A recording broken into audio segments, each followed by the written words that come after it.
Welcome to YouTube channel UGC NET law. कैसे हैं आप सभी? जल्दी से बचाइए बताइए so we can start the class right now.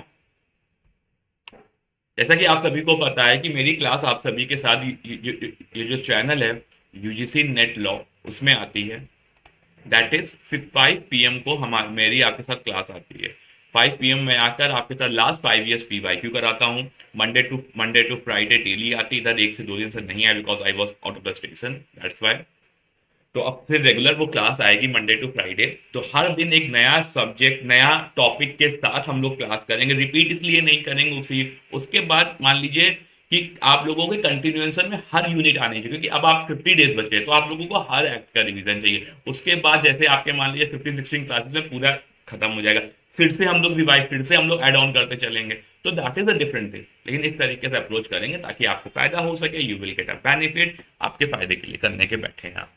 ठीक है, चलिए क्लास को स्टार्ट करते हैं बिना वेट करे हुए, सो वी कैन। और अगर जूरिस्प्रूडेंस के आपको और क्वेश्चन, अभी जूरिस्प्रूडेंस की क्लासेस अगर आपको चाहिए 2 से 3 दिन लगातार, यू कैन कमेंट भी comment box. I will also make video for jurisprudence on. चलिए स्टार्ट करते हैं। तो सबसे पहला क्वेश्चन आप सभी के सामने है, 2019 में आया, जहां जहां मेरे पास आप अवेलेबल था तो मैंने वहां इसका ईयर भी डाल दिया, तो थोड़ा आपको इसका लीगैलिटी थोड़ा सा आपको सफेद ज्यादा हो जाएगा। That's why I have done. Which of the following could be consider to the advantage of legislation? इसमें से कौन सा जो है वो कंसीडर हो जाएगा एडवांटेज ऑफ लेजिस्लेशन? मतलब जो लेजिस्लेचर जो हमारे उसने लॉ बनाए ओवर प्रेसिडेंट, मतलब कोई एक केस लॉ आ रहा है, तो किसका ज्यादा कंसीडर किया जाएगा? लेजिस्लेशन का प्रेसिडेंट, जो हम प्रेसिडेंट क्या होता है, कोई जुडिशियल डिसीजन है, तो क्या एडवांटेज है एक पर्टिकुलर कानून का ओवर केस लॉस? कोई पर्टिकुलर सुप्रीम कोर्ट का केस है, हमें उसे फॉलो करना है, तो क्या उसका फायदा है, बेनिफिट्स, एडवांटेजेस है, ये बताने हैं। तो पहला एब्रोगेटिव कैपेबिलिटी, दूसरा फोर नॉलेज, तीसरा prospective application, D systematic arrangement. इसका आंसर आप सभी बताइए। देखो इसका आंसर बेटा हो जाएगा, क्योंकि लेजिस्लेशन है। देखो लेजिस्लेशन जब बनता है, देखो एक पर्टिकुलर, आपने जैसे याद होगा एक independent thought versus Union of India का केस था। रेप, जनरली रेप की जो मैरिटल एज की जो रेप थी, मतलब अगर अपनी वाइफ के साथ सेक्स कर रहा है तो 15 years की एज के अंदर है तो उसे रेप कंसीडर कर रहा था। लेकिन इंडिपेंडेंट थॉट लेजिस्लेशन बन रहा है, लेकिन independent thought versus Union of India आ गया था, वहां पे उसे 18 ईयर कंसीडर कर दिया गया था। लिखा 15 था लेकिन 18 हम लोग पढ़ रहे थे, तो यार था तो ठीक है, लेकिन उतनी क्लैरिटी नहीं थी। अब जैसे बीएनएस नया आया तो अब वहां उन्होंने स्पेसिफिक 18 लिख लिया। So that is a very good thing for us. तो ये हमारी अप्रोच सही हो जाती है, क्योंकि अगर एग्जैक्ट लिखा है अगर बियर एक्ट में, लॉ में, तो हमें फिर इधर उधर जाने की जरूरत नहीं है। और अगर हम लोग कोई केस लॉस के साथ है तो बच्चों को भी, अभी कभी कभी क्लास में हम लोग पढ़ाते तो बच्चे विश्वास नहीं मानते, सर ये कैसे हो जाएगा, हाउ इट इज पॉसिबल। तो ये चीजों का इसलिए एक लेजिस्लेशन का ज्यादा फायदा होता है वो प्रेसिडेंट। तो पहला एक एब्रोगेट कैपेबिलिटी है, दूसरा फोर नॉलेज है, तीसरा prospective application, D systematic arrangement. तो एक एब्रोगेट कैपेबिलिटी है, फोर नॉलेज है, बिल्कुल सही आंसर है। तो इसका आंसर बेटा फर्स्ट का ट्रू है। अभी और एक्सप्लेन करूंगा अच्छे से, वेट करिए। देखो यहाँ आपको बेसिक आइडिया दे रहा हूँ, और जो एक्सप्लेनेशन की स्लाइड मैंने अलग से ऐड करूँ वहां मैं और इसको डिस्क्रिप्टिव दूंगा ताकि आपको और क्लियर हो जाए, बेटर अंडरस्टैंडिंग। क्योंकि देखो एग्जैक्ट नहीं आएगा, लेकिन अगली बार प्रेसिडेंट का क्या डिसएडवांटेज है, इस तरीके से क्वेश्चन पूछ सकते हैं। तो you have to ready for everything. ठीक है, ये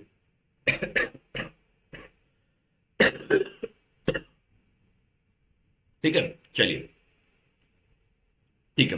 तो एडवांटेज ऑफ लेजिस्लेशन, अब लेजिस्लेशन का प्रेसिडेंट पर क्या क्या एडवांटेजेस होते हैं वो बताओ।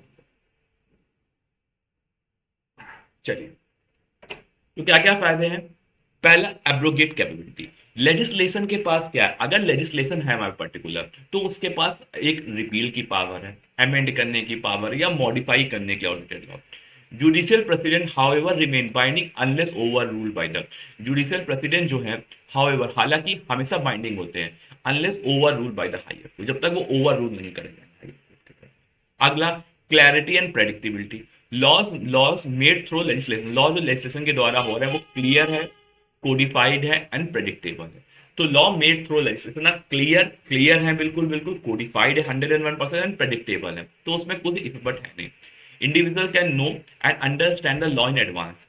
Judicial precedent evolve case by case, judicial precedent जो है केस बाय, तो पहला क्या एब्रोगेट कैपेबिलिटी है, उनकी कैपेबिलिटी, अगर आपने पर्टिकुलर लॉ बना दिया तो उसको रिपील भी कर सकते हैं, उसको अमेंड भी कर सकते हैं, लेकिन अगर प्रेसिडेंट है तो इतना एक कोई पर्टिकुलर केस लॉ है तो उसको इतनी इजी से नहीं कर सकते। इसलिए लॉज मेड थ्रू, जो भी लॉज जो लेजिस्लेशन के थ्रू बन रहे हैं वो क्लियर होते हैं, कोडिफाइड होते हैं और प्रेडिक्टेबल कर सकते हैं, इसलिए उसे क्लैरिटी पे भी रखी जाती है बात।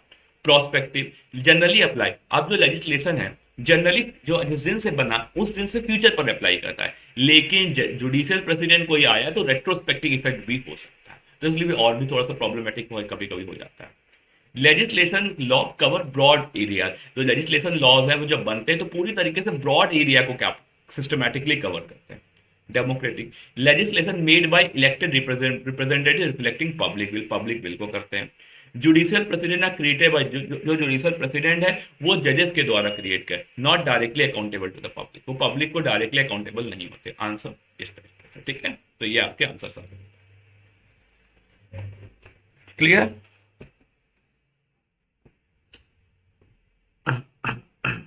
ठीक है, क्लियर हो गया, चलिए आगे बढ़े।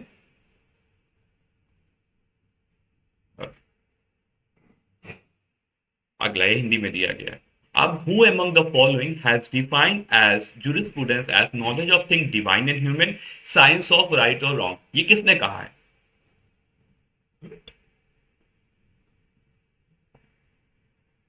तो बेटा ये देखो ये है, ये किसने कहा है? ब्लैकस्टोन ने कहा है, होप्स ने कहा है, कि सॉलमन ने कहा है, कि अल्पाइन ने कहा है?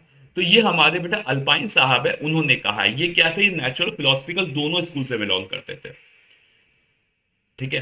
तो definition of jurisprudence is knowledge of thing divine and human. Jurisprudence वो है जहां पे डिवाइन नॉलेज भी आती है एंड ह्यूमन नॉलेज, भगवान के नियम, भगवान की चीजें भी आती है, और साइंस ऑफ ह्यूमन भी आते हैं, और साइंस है सही और गलत की।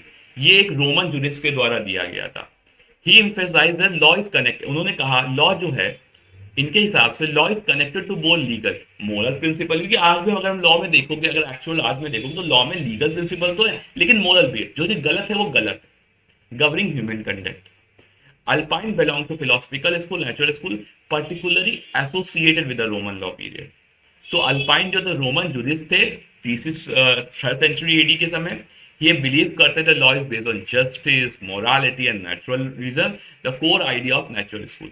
अल्पाइन जो है नेचुरल लॉ स्कूल के, जिनको हम लोग फिलोसफिकल स्कूल भी कभी कभी ना ऐसा नहीं कहते, generally Ulpian natural law school के, लेकिन कभी कभी अगर फिलोसफिकल स्कूल है दैट इज ऑल्सो फाइन, ठीक है। अगला बताओ, जजेस not make the law but only declare what has been the law.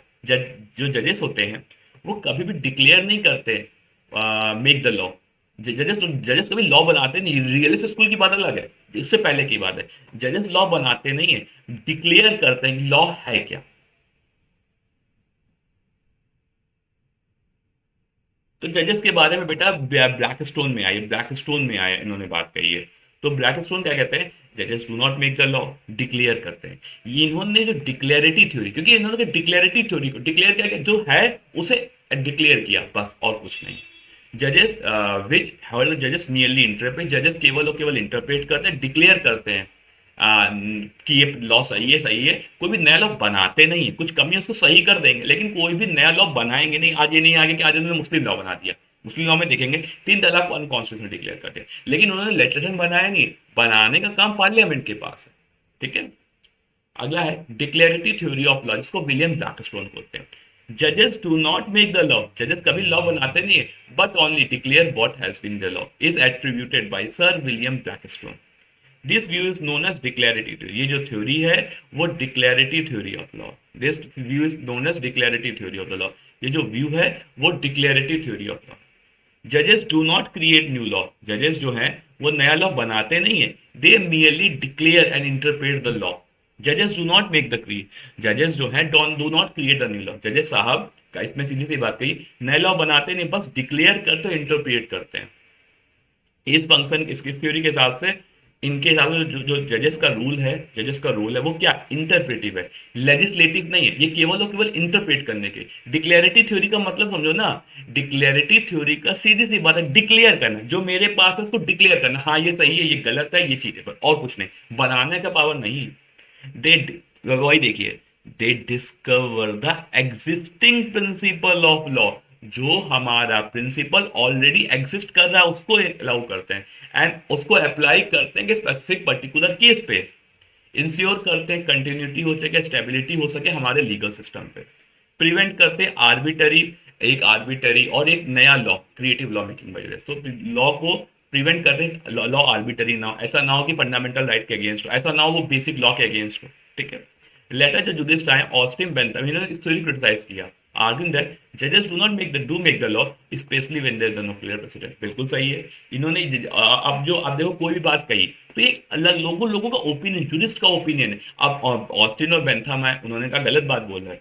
जजेस लॉ बनाते हैं जब उनके पास कोई पर्टिकुलर लॉ है ही नहीं, कोई प्रेसिडेंट है ही नहीं, जजेस डू मेक द लॉ। तो विलियम ब्लैकस्टोन डिक्लेरेटिव थ्योरी के और कहते हैं जजेस डिक्लेयर करते हैं, लॉ को बनाते नहीं है। लेकिन अब हो सकता है अगली बार क्वेश्चन आ जाए who criticize the declarative theory of the law, तो ऑस्टिन एंड बेंथम से, ठीक है। They are from the analytical school, याद रखना।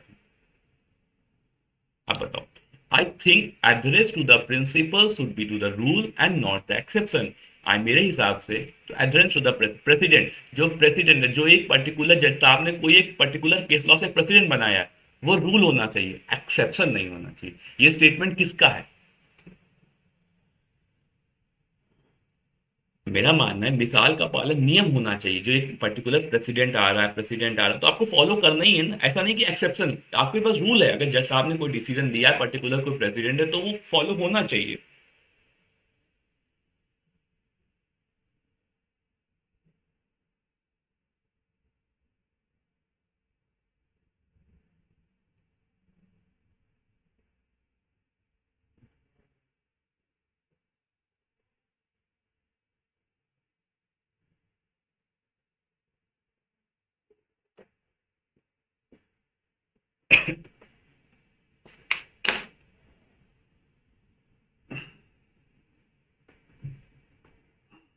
अगला आंसर है बेटा फोर्थ का two, that is black stone.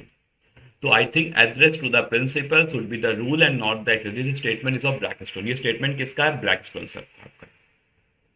The idea that adherence to the principles should be the rule and not the reflect the Blackstone belief the legal system should be the relying on president or judicial। The idea adherence to the president, जो president का जो adherence है, rule है, exception नहीं है, reflect करता है Blackstone belief the legal system should rely on president to guide judicial decision, ठीक है। तो इनके हिसाब से the idea adherence to the precedent should be the rule and not the exception is associated with sir William Blackstone. Blackstone believe the legal system should rely on precedent. Idea adherence to the precedent should be the rule, जो idea to precedent है वो एक rule है, exception नहीं है, is associated with sir William Blackstone. Blackstone believe करते हैं legal system should rely on president. जो लीगल सिस्टम है वो प्रेसिडेंट्स पर अप्लाई करता है, जो प्रेसिडेंट्स होते हैं, जो प्रेसिडेंट नियम होते हैं उस पर अप्लाई करता है। तो लीगल सिस्टम शुड अप्लाई, जो लीगल सिस्टम है प्रेसिडेंट पर अप्लाई करता है to maintain consistency and predictability judicial decision. तो इन्होंने कहा जो एथरेंस है, जो प्रेसिडेंट है, उसको हमको मानना चाहिए। द जज court should follow previously decided case state decided as a general. The court should follow previously decided cases stare decided. Court follow करेगा previously decided cases stare. Court follow करता है प्रीवियसली डिसाइडेड केसेस। जो एक stair decided का नियम होता है कि आपको previous law, previous decision follow करना पड़ेगा, वो फॉलो करता है। डिपार्चर फ्रॉम प्रेसिडेंट, अब जो प्रेसिडेंट है उसको आपको नहीं मानना है, तो एक केवल और केवल जब आपके पास स्ट्रॉन्ग और कंपेल, अब एक रूल है कि आपको इस जजमेंट को मानना है। जैसे हमारे पास मैरिटल रेप मैंने बताया, लिखा 15 है लेकिन जजमेंट में से 18 कंसिडर कर दिया, तो आपको 18 ही मानना पड़ेगा। अगर आपको 18 से ऊपर या कम कुछ और मानना है तो आपको पर्टिकुलर केस लॉ में एक पर्टिकुलर रीजन देना पड़े, इसलिए मैं इस पर्टिकुलर केस को नहीं मान रहा, ठीक है। ओनली सच क्योंकि उसमें ये कमियां थी, आपको प्रॉपर रीजनिंग, अगर आप रीजनिंग दोगे तो ठीक है, तो देखा जाएगा। द अप्रोच इंसेयर स्टेबिलिटी यूनिफॉर्मिटी, क्योंकि प्रेसिडेंट बना दिया, जो प्रेसिडेंट जो हाई जजेस बेंच, सुप्रीम कोर्ट का जजमेंट है तो हाई कोर्ट को मानना पड़ेगा, या 5 जजेस का बेंच है तो 3 जजेस बेंच को मानना पड़ेगा, ये बताता है। Must generally we follow preserve legal certainty, तो उन्होंने कहा लीगल सर्टेनिटी के वजह प्रेसिडेंट आपको फॉलो करना पड़ेगा। अमेरिकन रियलिस्ट जज Jerome Frank described his own attitude।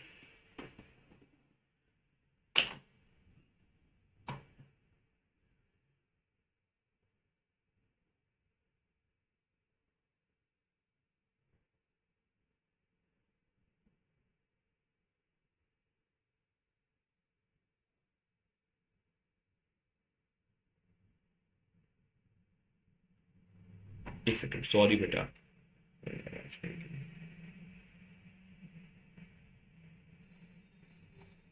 वैसे आई गेस आवाज तो गई होगी, नहीं गई होगी तो देखेंगे क्या कर सकते हैं। अमेरिकन रियलिस्ट जज Jerome Frank that describe his own attitude as one of the, बताइए, जो अमेरिकन रियलिस्ट जज हैं हमारे जेरोम फ्रैंक, उन्होंने डिस्क्राइब किया था अपना attitude as one of the deceptive, conceptive, constructive, skepticism, positive और रेडिकल ऑब्जेक्टिविटी। बताओ। तो इसका बेटा आंसर हो जाएगा कंस्ट्रक्टिव स्पेक्ट्रलिज्म। कि उन्होंने कहा था कि उनका जो कंस्ट्रक्टिव बेसिक है वो आपको फॉलो करना है। क्या है? Jerome Frank idea of constructive skepticism mean questioning how जजेस, क्वेश्चन जो जिरोम फ्रैंक जो रियलिस्ट स्कूल से बिलीव करते थे, उनके हिसाब से क्वेश्चन कर सकते हैं हाउ जजेस, किस तरीके से जज ने डिसीजन दिया, रादर देन ब्लाइंडिंग, जो कोर्ट की रूलिंग पर ब्लाइंडली फॉलो ना करो। ही बिलीव दैट जज अपने पर्सनल एक्सपीरियंस, इमोशन और बायसनेस से भी कर सकता है। आगे बताता हूँ। जिरोम फ्रैंक एक लीडिंग फिगर थे American realist school, American realist school से जिरोम फ्रैंक बेसिक करते थे। अब उनका जो कॉन्सेप्ट था कंस्ट्रक्टिव स्पेक्ट्रलिज्म, इसका मतलब था क्वेश्चनिंग हाउ जजेस, क्वेश्चन करना जजेस किस तरीके से डिसीजन करते हैं। ठीक है, इंस्टेड ऑफ एज्यूमिंग, खाली अब पर्टिकुलर केस लॉ नहीं माने, थोड़ा सा अपना दिमाग भी लगाओ ना, मीन्स क्वेश्चनिंग हाउ जजेस मेक द डिसीजन। ठीक है, तो आप एक तरह से अपने जब कोई भी पर्टिकुलर केस आए, देखो कि वहां पे क्या कस्टम्स है। हो सकता है कभी कभी देखो जो एडवोकेट्स क्या करते हैं, वो अपनी फायदे के लिए अपनी पर्टिकुलर एक रूलिंग लाएंगे, कहेंगे कि उस केस में ये हेल्ड हुआ। तो अब एक जजेस को एक उस पूरा रूलिंग को पढ़ना चाहिए, पढ़ने के बाद वो पर्टिकुलर मेरे केस पे अप्लाई कर रहा है तो कर रहा है कि नहीं। जजेस मैकेनिकल नहीं होने चाहिए कि हाँ रूलिंग देख ली तो लगा के, नहीं, आपको पूरा जजमेंट पढ़ना पड़ेगा। उसके हो सकता है वो किसी और कंटेक्स्ट में कहा हो, क्योंकि जो एडवोकेट्स होते हैं वो अपने बेसिस में चीजों को मोल्ड करने की कोशिश करते हैं। Decision influence the personal experience, emotion and biasness. Frank ने क्रिटिसाइज किया मैकेनिकल, और फ्रैंक साहब थे, इन्होंने मैकेनिकल और फॉर्मेस्टिक थ्योरी क्रिटिसाइज किया, विच व्यू द जजेस applying the fix legal rule, के ये जो खाली उठाया और लीगल रूल लगा के it's not good thing. He emphasise the law is shaped by human behaviour, change होता रहता है इसलिए करा। ठीक है, तो रियलिस्ट ट्रांसपेरेंट कहा है by recognizing the human factor in जजेस मेकिंग डिसीजन। ठीक है, क्लियर। आप बताओ, which of the following is not correct, question आ रहा है 6 में, which of the following is not correct, कौन सा इसमें सही नहीं है।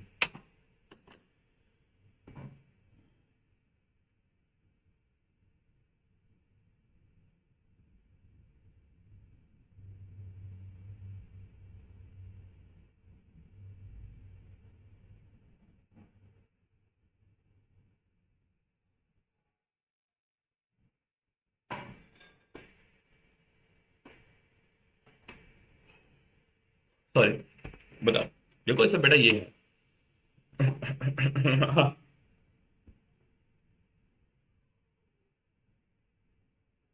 देखो बेटा, which of the following is not correct, the only right which a man can possess has is the right always to do his duty, ये गलत, ऐसा नहीं हो सकता। सोशल सॉलिडारिटी बिल्कुल सही, जैसे सर ने दिया है। पाउंड जो है रॉस्कोप यूटिलिज्म पर बात करता है। ऑस्टिन, एक मिनट, एक सेकेंड, गलत, वही तो मैं कह रहा हूँ। विच of the following is not correct, ये तीनों बेटा सही गलत है, ये केवल और केवल सही। विच of the following is not correct, इनको क्वेश्चन पूछना चाहिए। विच of the following is not correct, तो बेटा नॉट करेक्ट मतलब 3 आ जाएंगे, 2, 3 एंड 4, क्योंकि जो सोशल सॉलिडारिटी को हमारे नहीं दिया था ये, कोई रॉस्को बाउंड ने, ये हमारे रॉस्को बाउंड इंजीनियर ने दिया, ये हमारे पेंशन साहब ने दिया, और सोशल सॉलिडारिटी हमारे एक दूसरे को दिया था। ये सही है केवल फर्स्ट केवल और सभी का।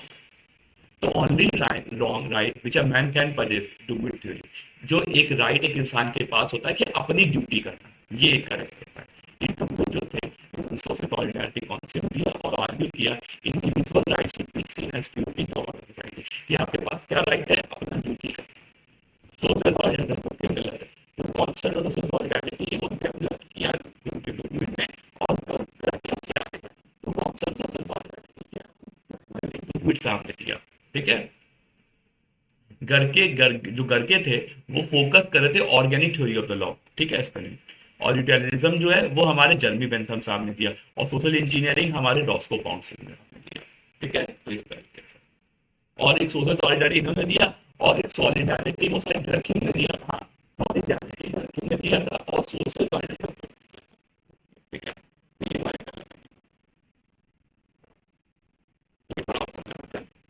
यहाँ अगर ये होता है तो फॉलोइंग इज करेक्ट, या तो सुखा तो बेचा फॉलोइंग इज करेक्ट, तब फर्स्ट आंसर आ जाएगा। ठीक है, सही क्या है, अगला बताओ।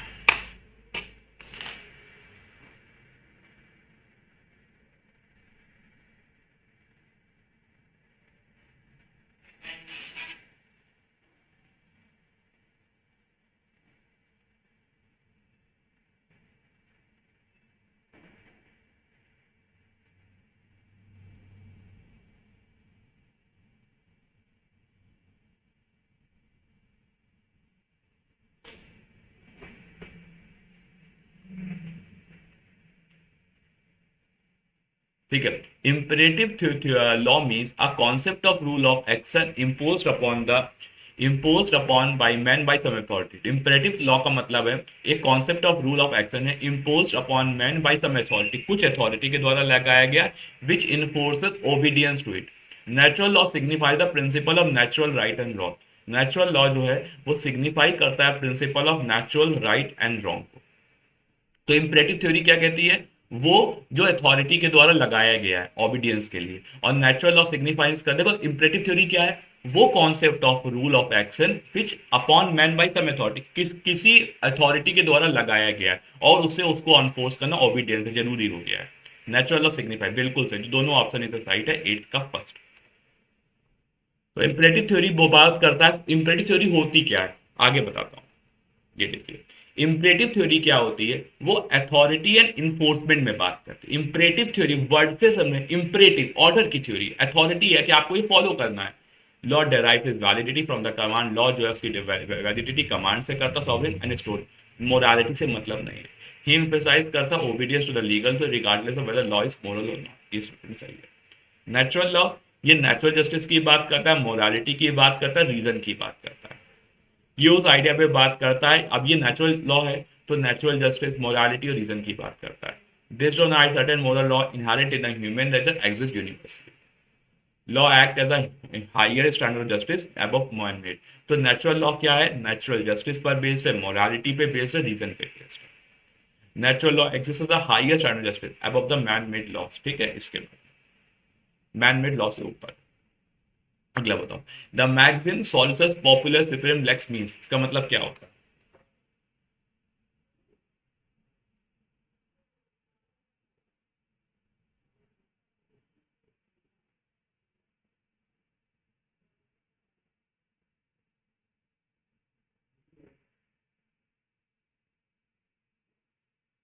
ठीक, 10 का बताओ बेटा।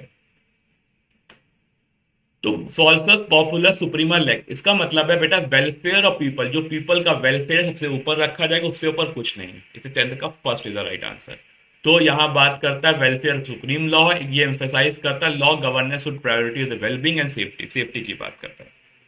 वेलफेयर पीपल सुप्रीम लॉ है, ultimate purpose of law and governance is the wellbeing, safety and security of the people. The state and this law most function for the benefit of society as a whole, society के benefit के लिए बात करता है, individual interest के लिए नहीं। State in the public interest और ड्यूरिंग इमरजेंसी, कोर प्रिंसिपल क्या, public welfare override all consideration making it guiding principal. Public welfare है, सारे जो कंसीडरेशन है उससे ऊपर जाता है, मेकिंग इट गाइडिंग प्रिंसिपल, ये गवर्नेंस एंड लॉ या सबके ऊपर एक गाइडिंग प्रिंसिपल की तरह काम करता है। ठीक है, समझ में आ गया। तो इस तरीके से, ठीक है। और आप सभी को पता है जो हमारा जो नया मेन चैनल है जेआरएफ अड्डा, उस पर मेरी आप सभी के साथ माइंड मैप मैराथन हो रही है। जूरिस्प्रूडेंस की मैंने जाके कल क्लास ली, आप लोग उसको भी देख सकते हैं किस तरीके से, ये आपकी एक तरह से मैंने एक कॉन्सेप्चुअल क्लियर, ये आप लोगों का मैंने समझाने के लिए, वो मेरी माइंड मैप मैराथन है। तो वो दोनों मिल के आप तैयारी को करो बेटा, बहुत फायदा मिलने वाला है। और कल फिर इंटरनेशनल लॉ की क्लास के साथ आएंगे। अगर आपको जूरिस्प्रूडेंस की क्लास चाहिए तो you can comment be comment box, I will make the class for jurisprudence also.